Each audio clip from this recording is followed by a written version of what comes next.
Ang diferensya, doon mataas, dito naman mababa. So, paglagay ng tiles, medyo may malalim, mayroong mataas. So, kailangan papantayin ko to. Halo, mga buhangin at saka semento.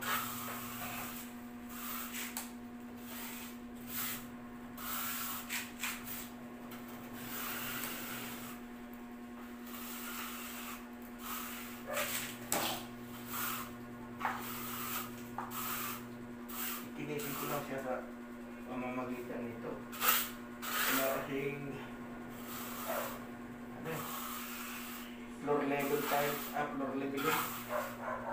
Maganda sana yan, kaya tutuloy na natin ang paghahalo. Ang ratio ko po nito ay 3 in 1. Tatlong buhangin at saka isang semento.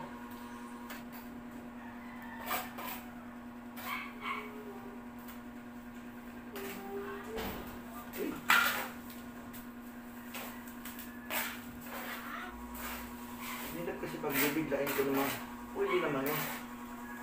Maghalo ka ng marami, tapos may maghahabol. So, unti-unti lang, ginagawa ko, unti-unti na lang.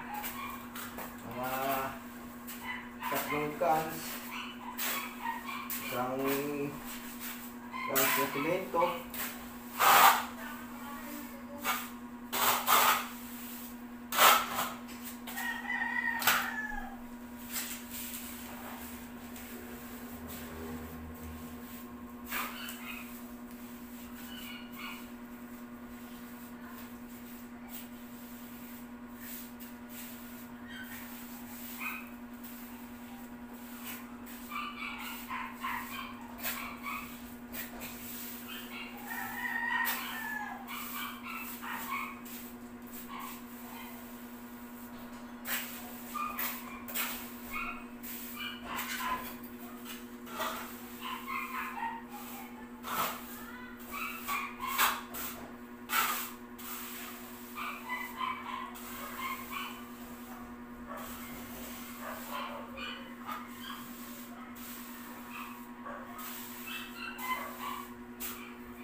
para makasiguro ako na pantay talaga.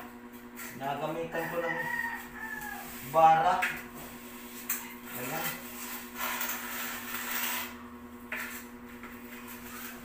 Oh, malaking diferensya.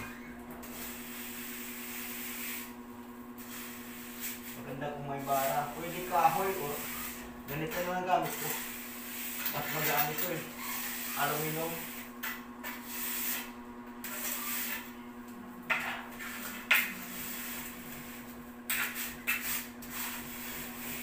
Pero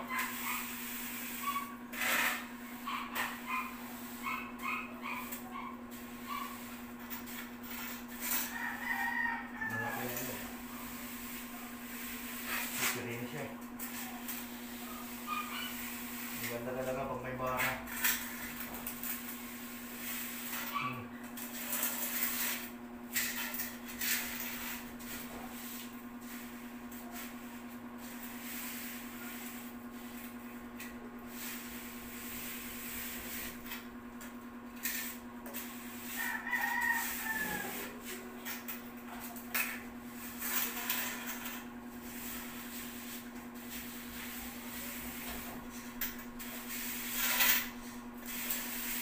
Tapos liliwilan natin.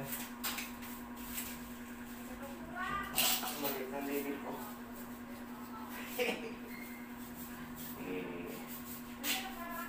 At least meron.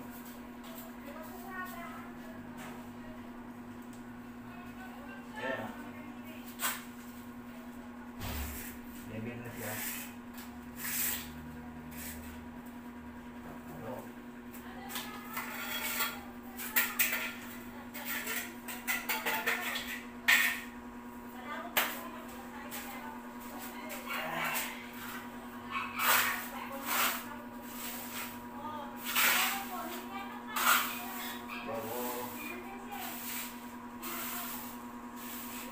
Lagyan natin ng ilang bakal.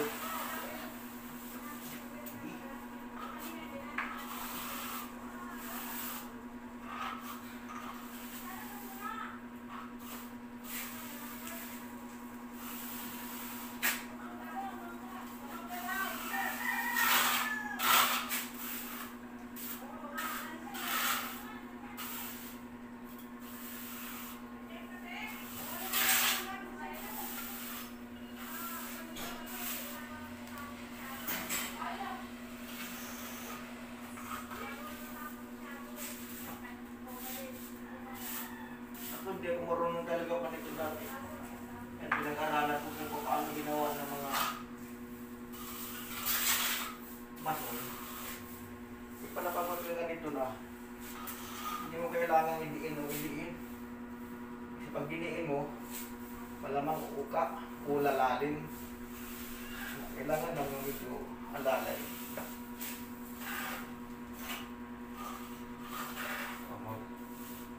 Malapit na tayo matapos. Kunti na lang. Pagka tumigas na ito, lalasunin nyo naman. Pagkalason, tumigas na, yun na. Ilalagay natin sa ating vinyl tiles.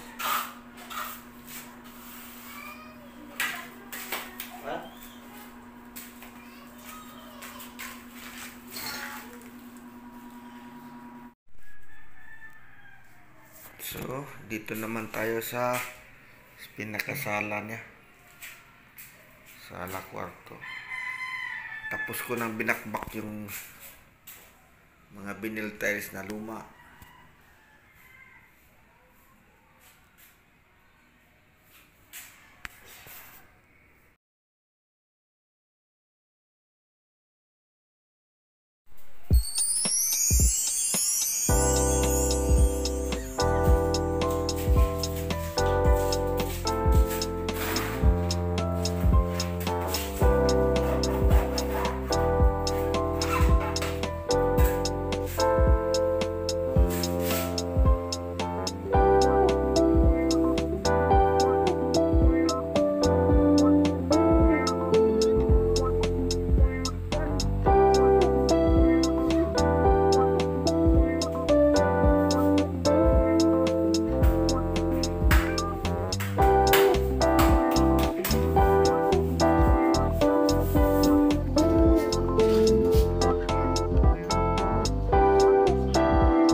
Bibili muna ako ng rugby.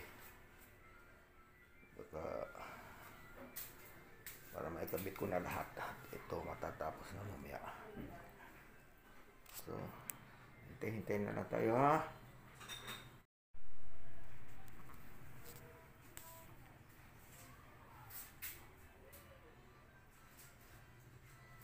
Di pa talaga tapos.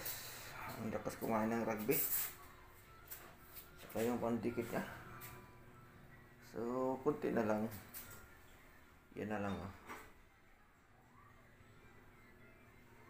Bibili muna ako ng rugby. Baka para maikabit ko na lahat. Ito matatapos na mamaya. So, hintay-hintay na lang tayo ha.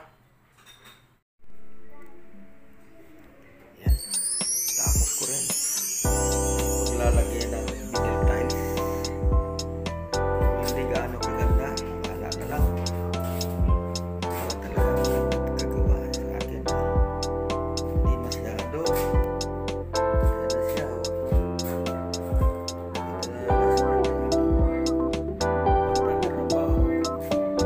Ilagyan ko ng bagong tiles.